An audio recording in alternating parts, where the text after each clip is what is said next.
Olá pessoal, sejam todos bem-vindos. Eu sou Karina Brolo do canal Caminhos do Saber e hoje vamos prosseguir aqui com as nossas discussões do projeto Lendo Harry Potter Partiu Hogwarts. E estamos então engajados aqui na leitura de Harry Potter e a Pedra Filosofal. Esta semana, gente, eu consegui ler os capítulos 5 e 6. Li menos do que na semana passada, pois realmente tive alguns imprevistos bem chatos aqui na minha vida pessoal, mas ainda assim consegui conciliar, né, aqui no meio dessa rotina toda, arrumar um tempinho para prosseguir aqui com a nossa leitura e não deixar de lado as nossas discussões conforme o que havia sido combinado aqui. Então, gente, os capítulos em questão que foram lidos, capítulo 5, que é o Beco Diagonal, e o capítulo 6, o Embarque na Plataforma 96, tá? Então, assim, na semana passada, a gente tinha parado a leitura naquele ponto em que o Hagrid apareceu naquela casinha afastada em que os Dursleys tinham levado o Harry, né? Para escondê-lo, então, para que ele não tivesse acesso às cartas que estavam chegando. E ali o Hagrid conversou com o Harry, contou de suas origens, o que o Harry ficou bem assombrado, pois não sabia de nada. E nós paramos então a narrativa neste momento. O capítulo 5, ele começa então no dia seguinte, após todas essas revelações. Como Harry Potter reagiu, como ele estava se sentindo depois de ter descoberto tudo e de ter lhe sido informado então que o seu destino seria ir para Hogwarts. Então ali no dia seguinte, o Harry acorda meio atônito ainda, meio atordoado, sem saber ao certo se tudo aquilo realmente tinha acontecido ou se tinha sido um sonho. Mas logo ele se dá conta de que sim, era tudo realidade, pois o Hagrid ainda estava deitado ali ao seu lado em uma poltrona desmoronada, né? Porque ele era um gigante, então, enfim. O Harry logo se dá conta de que tudo aconteceu de fato. Hagrid, então, avisa ao Harry que eles terão que ir até Londres para providenciar ali, né, os últimos detalhes da ida do Harry para Hogwarts. E para isso eles terão que ir até um banco, né, que é o Banco dos Bruxos, para que o Harry resgate ali uma pequena fortuna deixada por seus pais, que ele não sabia ideia, inclusive, de que existia isso. E para que isso custeie ali os gastos dele em Hogwarts, mensalidade, mas não apenas, né, materiais que ele vai precisar, uniforme que ele vai precisar também. E ali é tudo muito criativo, né? Toda essa construção aqui que a autora faz é bem interessante, porque é realmente um mundo à parte, né? Que eles estão ali indo para Londres como se fosse algo comum, porque eles vão pelos meios convencionais, né? Então não tem nada de ir voando numa vassoura, não tem nada de, né, ir com feitiços. O Hagrid inclusive diz pro Harry que não pode fazer feitiços no mundo dos trouxas. Então eles acabam por ir ali pelos meios convencionais até Londres. E então ali o Harry vai até esse banco resgatar a sua pequena fortuna em moedas de bruxo, né? E ele fica ali, então, bem impressionado, né? Ter acesso a tudo aquilo. Aparentemente, né? Esse banco dos bruxos é algo restrito, que somente eles conseguem ver ali em algum lugar meio estratégico de Londres, por onde os trouxas passam e não se dão conta de que existe. Então, aparentemente é algo meio que só eles conseguem ver e ter acesso. Depois, né, o Hagrid leva ele para comprar alguns livros de magia, que ele vai precisar usar lá em Hogwarts, e leva ele também para comprar o seu uniforme de bruxo. Ali, nessa parte onde o Harry vai até essa costureira para comprar o seu uniforme, ele encontra ali um garoto muito chato, inclusive, né? Que vai começar a questionar o Harry se ele também vai para Hogwarts e em qual casa ele quer ficar, e enfim, se ele vai jogar quadribol, e são coisas que o Harry não sequer faz ideia, né? Então, logo quando este garoto, que é descrito aqui como um garoto pálido, percebe que o Harry está acompanhado do Hagrid, que por mais que o Hagrid ali naquele momento não esteja ali com o Harry dentro daquele lugar, né, onde ele está provando os uniformes, ele está por ali passando e logo o garoto se dá conta de que o Harry estava com ele. E daí ele começa a fazer uns comentários muito ruins sobre o Hagrid, e o Harry não gosta, acaba tomando as dores do Hagrid, e isso é bem interessante. Eu até marquei esse trechinho que eu achei bem legal aqui. Então, o garoto pálido, como ele é descrito aqui, vai falar o seguinte para o Harry sobre o Hagrid, né? Vai falar o seguinte: caramba, olha aquele homem, falou o garoto de repente, indicando com a cabeça a vitrine. Rubel estava parado diante dela, rindo para Harry e apontando para 2 grandes sorvetes para explicar que não podia entrar. É o Rúbio, disse Harry, contente, por saber alguma coisa que o garoto não sabia. É uma espécie de empregado, não é? É o guarda-caça, explicou Harry. A cada segundo gostava menos do garoto. É, isso mesmo. Ouvi falar que é uma espécie de selvagem. Mora num barraco no terreno da escola e de vez em quando toma um pileque. Tenta fazer mágicas e acaba tocando fogo na cama. Acho que ele é brilhante, retorquiu Harry com frieza. Acha, é? Disse o garoto com um leve desdém. Por que é que ele está acompanhando você? Onde estão seus pais? Estão mortos, respondeu Harry secamente. Não tinha muita vontade de alongar o assunto com esse garoto. Ah, lamento, disse o outro sem parecer lamentar nada. Mas eram do nosso povo, não eram? Eram bruxos, se é isso que você está perguntando. Eu realmente acho que não deviam deixar outro tipo de gente entrar. E você?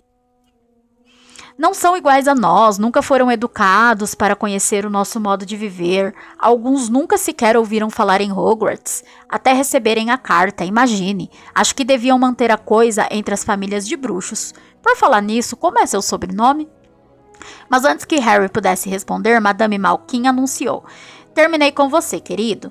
E Harry, nada frustrado com a desculpa para interromper a conversa com o garoto, pulou do banquinho para o chão. Bom, vejo você em Hogwarts, suponho, disse o garoto de voz arrastada. Harry ficou muito quieto enquanto comia o sorvete que Hagrid trouxera, chocolate e amora com nozes picadas. Que foi? Perguntou Hagrid. Nada, mentiu Harry. Eles pararam para comprar pergaminho e penas. Harry se animou um pouco quando descobriu um vidro de tinta que mudava de cor enquanto a pessoa escrevia. Quando saíram da loja, perguntou. Rúbio, o que é quadribol? Caramba, Harry, vivo me esquecendo que você não sabe quase nada.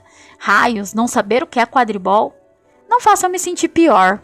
E contou a Hagrid sobre o garoto pálido na loja de Madame McQueen. Ele disse que nem deviam permitir a gente que pertence à família de trouxas. Você não pertence a uma família de trouxas. Se ele soubesse quem você é, ele cresceu sabendo o seu nome, se os pais dele forem bruxos. Você viu o pessoal no caldeirão furado? Em todo caso, o que é que ele sabe das coisas? Alguns dos melhores bruxos que já conheci vinham de uma longa linhagem de trouxas. Veja sua mãe. Veja só quem é a irmã dela. Então aqui o Hagrid, né, traz esse conforto ao Harry, dizendo que não é para ele dar bola ao que o garoto disse, né? Porque, na verdade, isso não quer dizer nada, vir de uma família de trouxas ou não vir, enfim. E aqui, o que ele mencionou sobre o que aconteceu no caldeirão furado é que realmente, antes de irem comprar os uniformes, Harry e Hagrid fizeram ali uma parada onde o Harry foi reconhecido no mundo da magia, né, pelos bruxos que estavam ali. Então, as pessoas pararam, cumprimentaram, falaram, é mesmo Harry Potter, enfim. Tiveram com ele toda aquela adoração, porque, sim, ele já era esperado, né, a sua chegada ali naquele universo já era muito esperada, ao que parece, e todos conheciam seu nome, sua fama, tudo que envolveu ali a história dos seus pais e dele com aquele a quem não devemos mencionar, né, enfim. E tudo isso foi feito ali nesse dia, né?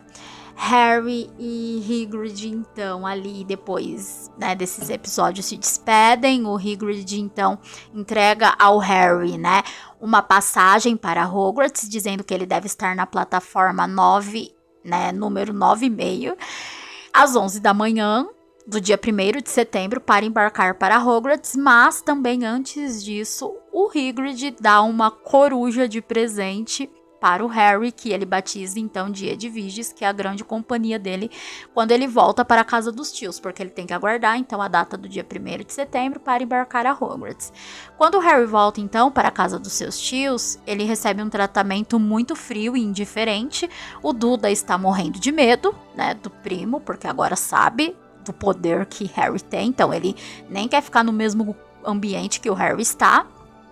Inclusive o Duda está ali com um rabinho de porco que o Hagrid fez, né, ele ficar, fez uma mágica ali, quebrou o protocolo, né, quando eles se encontraram lá no capítulo anterior. Então por isso o Duda está morrendo de medo do Harry, né, e de tudo ali que envolva o Harry no universo da magia. E os tios estão totalmente frios, não conversam com ele, sequer dão bronca, sequer dão castigo, sequer entram no quarto dele, onde tem ali a sua coruja, os seus livros de magia. Então, nessa solidão toda, Harry se dedica mais e mais à leitura daqueles livros e começa ali a entender um pouco mais de feitiços, de coisas que ele tem que entender para ir para Hogwarts até que chegue a data. Ele ficava marcando na folhinha do calendário, né, os dias para que passassem logo, para que ele fosse o mais rápido possível. Quando o dia enfim chega, o tio Walter leva ele meio a contragosto lá na estação, mas logo ele zomba do Harry porque percebe que essa tal de plataforma 9,5 que ele disse que o trem para Hogwarts passaria sequer existe. Então ele deixa o Harry lá e sai dando risada com o Duda e com a sua esposa e enfim, achando que ele nem ia conseguir, né, embarcar nesse tal de trem para Hogwarts. E ali o Harry pede informações, fica meio desesperado, porque realmente, aparentemente, não existe essa plataforma ali, né? Existe a plataforma 9 e a 10, mas a 9,5 não. Pergunta se vai partir algum trem às 11, os funcionários ali da estação dizem que não tem informação sobre isso, até que aparece uma família bem peculiar ali, que chama a atenção do Harry, que é uma senhora, né, ruiva, com filhos ruivos também. Essas são as características deles, que são logo descritas aqui, né? E ela está ali aparentemente esperando o mesmo trem para Hogwarts que o Harry, que percebe isso e fica por ali.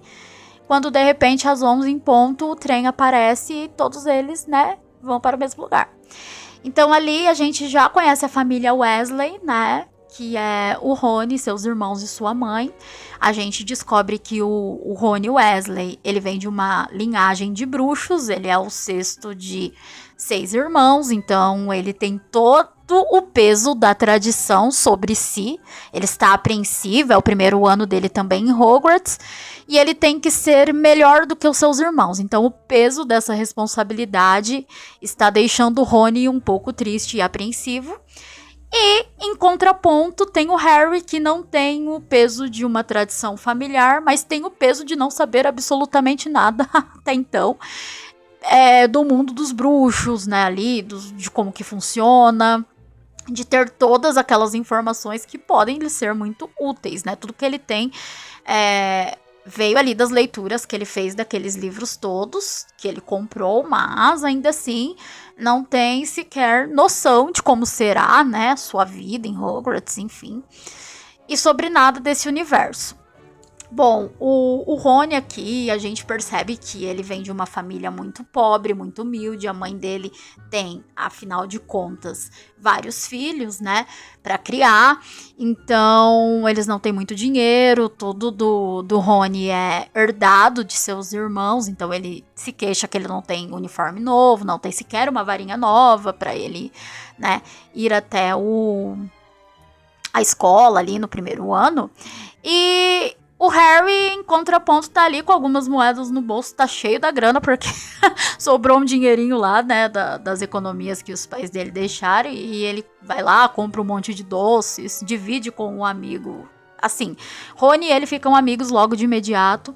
Tem uns sapinhos de chocolate, né? Onde vem ali figurinhas de bruxos. E o Harry tira bem o alvo, a figurinha do alvo da Dumbledore. E logo ele percebe que no universo da magia as figurinhas se mexem, né? A imagem ali se mexe. E isso assusta ele, depois ele logo se acostuma. O Rony explica pra ele que é mesmo assim. E o Rony fica impressionado quando o Harry diz que no mundo dos trouxas as imagens não se mexem. São estáticas, enfim. Bem bacana também esse capítulo. Até que eles conhecem uma garota muito inteligente, muito falante, que, assim, desperta neles uma grande impressão. E ela é toda mandoninha também com eles, que é a Hermione, claro. E daí está formado o trio de ouro, né, que a gente ama. E ali eles já têm toda aquela afinidade logo de início, né? E ali antes, né, quando o Harry foi com o Hagrid para comprar seus uniformes, seus livros de magia, ele também comprou a sua varinha, né? Que inclusive foi também um trecho que eu achei bem bacana, né, do capítulo anterior, né? Que o rapaz, né, da loja de varinhas, o vendedor, ele disse para o Harry que não é o bruxo que escolhe a varinha, mas a varinha que escolhe o bruxo. E essa informação é bem importante também, né?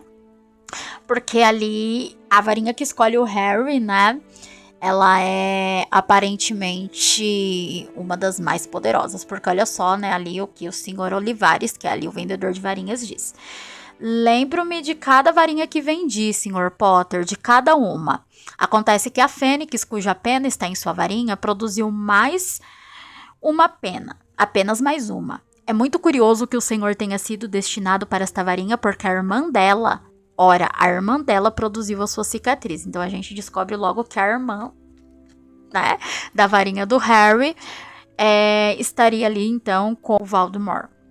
Então, a gente descobre tudo isso e por que, né, que eu estou trazendo este fato, porque realmente ali o Rony vai tentar fazer algumas mágicas com a varinha dele, né, e ali não vai conseguir, vai sair tudo muito atrapalhado, e aí também trouxe esse fato ali da varinha do Harry, que não aparece neste capítulo, mas apareceu no capítulo anterior também. E ali, no trem ainda, né, tem algumas outras figuras muito indesejáveis, digamos assim. Então, aquele garoto pálido que o Harry encontrou lá na loja dos uniformes, vai, claro, aparecer novamente aqui no trem para Hogwarts. E daí, né, ele vai falar, né, com o Harry, né, e, enfim, e com o Rony. Então aqui, quando esses garotos aparecem, vai ser descrito da seguinte forma. 3 garotos entraram e Harry reconheceu o do meio na hora. Era o garoto pálido da loja de vestes da Madame Malkin. Olhou para Harry com um interesse muito maior do que revelara no beco diagonal. É verdade? Perguntou. Estão dizendo no trem que Harry Potter está nesta cabine? Então é você? Sou, respondeu Harry. Observava os outros garotos. Os 2 eram fortes e pareciam muito maus. Postados dos lados do menino pálido, eles pareciam guarda-costas. Ah, este é o Crabler e o outro Goyle, apresentou o garoto pálido displicentemente, notando o interesse de Harry. E o meu nome é Draco Malfoy. Rony tossiu de leve, o que poderia estar escondendo uma risadinha. Malfoy olhou para ele. Acho meu nome engraçado, é? Nem preciso perguntar quem você é. Meu pai me contou que na família Weasley todos têm cabelos ruivos e sardas. E mais filhos do que podem sustentar. Virou-se para Harry. Você não vai demorar a descobrir que algumas famílias de bruxos são bem melhores do que outras? Harry, você não vai querer fazer amizade com as ruins. E eu posso ajudá-lo nisso. Ele estendeu a mão para apertar a de Harry, mas Harry não a apertou. Acho que sei dizer qual é o tipo ruim sozinho, disse com frieza. Draco não ficou vermelho, mas um ligeiro rosado coloriu seu rosto pálido. Eu teria mais cuidado se fosse você, Harry, disse lentamente. A não ser que seja mais educado, vai acabar como seus pais. Eles também não tinham juízo. Você se mistura com gentinha como os Weasley e aquele Rubel e vai acabar se contaminando. Então aqui a gente já percebe que esse garoto ele é extremamente preconceituoso, arrogante, que ele se acha nata ali dos bruxos, né? E considera que existem famílias muito boas, né? E outras não. E o Harry ali já percebe qual que é a dele, então já nem dá moral. Isso é muito legal aqui, que eu gostei bastante desse capítulo, né? E ali depois o Rony vai contar pro Harry também que a família do Malfoy, né? Quando teve a rebelião lá do você sabe quem, eles não falam o nome, né? Ali até esse momento. O pai do Malfoy ficou do lado do bruxão, lá das trevas, né?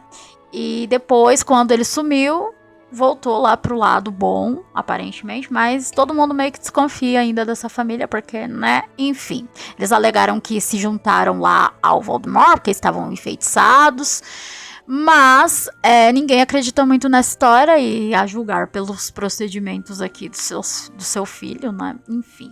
Fica todo mundo com o pé atrás com essa família. Mas bem, aqui depois a Hermione volta, vem dar uma bronca neles, porque estavam brigando, né, ali com o Draco Malfoy. E eles vão seguindo viagem até que finalmente chegam em Hogwarts, então, né? E logo são recebidos pelo Hagrid. E assim, muito bacana esse capítulo, gostei bastante. O próximo que a gente vai discutir na semana que vem é o Chapéu Seletor. E ali eles já vão estar em Hogwarts, então, e a gente vai começar aqui a ler as primeiras aventuras de Harry Potter e seus amigos em Hogwarts, propriamente dita, né? Então, eu já estou ansiosa ali pela nossa próxima semana para começar, então, né? A leitura dos demais capítulos. Vamos ver se eu consigo avançar um pouquinho mais na semana que vem. Farei o possível, gente, para trazer mais alguns capítulos para vocês, tá? E antes de finalizar aqui, enquanto eu lia nessa semana, né, esses capítulos que eu comentei aqui com vocês, algumas coisas ficaram me passando pela cabeça, né? Eu fiquei aqui me questionando sobre toda essa paixão, né, que o Harry Potter desperta nas pessoas, a história dele, né? Toda essa legião de fãs, todo esse encantamento, toda essa magia que tem em torno dessa história. E super entendo, gente, quem ama isso aqui, porque realmente, assim, o Harry Potter, ele representa aqui, né, com essa história, até o momento, de tudo que eu já li, é aquela possibilidade realmente de nós transcendermos, né, digamos assim, nós realmente termos uma chance, né, de mudar a nossa própria história para uma história melhor, né, do que aquela que vivíamos até então. Então a ida para Hogwarts, né, é ali onde vai começar, acredito eu, né, as primeiras aventuras. E ali é o processo evolutivo, né, do nosso protagonista aqui, de seus amigos também. E isso é muito bacana de ir acompanhando. E na medida em que a gente vai acompanhando tudo isso, né, enquanto leitores, a gente também vai sendo co-participantes dessa evolução. Então isso acontece meio que ao mesmo tempo. E eu acredito que ler isto aqui, né, no momento em que realmente foi publicado ali, é um livro infanto-juvenil, então você ler numa idade também ali entre os seus 10 e 16 anos, eu acho que, eu não posso dizer que teria um impacto maior do que ler hoje, como eu estou com os meus 33 anos aqui, mas não posso dizer que teria um impacto maior, mas talvez ali um entendimento diferenciado, né? Porque realmente aqui o Harry está começando a jornada dele, a trajetória dele. Muita coisa vai acontecer e realmente eu acho que trazer, né, tudo isso aqui para a história de uma forma tão rica como ela faz, criando totalmente as nuances, os contrastes, os detalhes desse mundo da magia, onde a gente vai mergulhando e vai ao mesmo tempo se encantando e meio que também, né, nos ressignificando a nossa realidade com uma história, né, que nos traz esse encantamento todo. Então eu acho que sim, é totalmente explicável. E eu sempre me perguntava se Harry Potter seria superestimado ou não. E eu posso dizer que ele não é superestimado, gente. Ele realmente é tudo isso que falam aqui, enquanto obra literária. Alguns anos atrás, aqui na internet, teve toda uma discussão sobre se Harry Potter seria literatura ou não, né? Alguns críticos literários aí lançaram essa questão. E sim, eu posso dizer que é literatura e de primeira qualidade. Claro que é um livro infanto-juvenil, é claro que é uma ficção, mas isso não tira o mérito da obra. É o que eu posso dizer até o momento do primeiro livro. E, enfim, gente, vamos prosseguindo aqui com a leitura, Harry Potter e a Pedra Filosofal. Na próxima semana eu vou trazer os demais capítulos, então, para vocês. Vamos ver o quanto da minha semana vai render, o quanto de discussão eu vou conseguir trazer aqui pra gente poder refletir sobre mais alguns aspectos da obra. E vamos ver o que virá, né? Então, muito obrigada, gente, se você me acompanhou até aqui. Então, e gostou desse vídeo, não esqueça de dar o seu joinha. Considere se inscrever no canal para acompanhar as demais discussões que virão. E também, gente, se quiser deixar aqui para mim os seus comentários sobre o que você acha de Harry Potter e a Pedra Filosofal, o que você acha desses capítulos que eu comentei, se você teve alguma experiência também relacionada a isso, gostaria muito de saber. Deixe aqui para mim nos comentários. E já convido todos vocês, então, a continuar acompanhando os vídeos aqui das nossas discussões. Muito obrigada pela sua presença aqui e até a próxima, hein?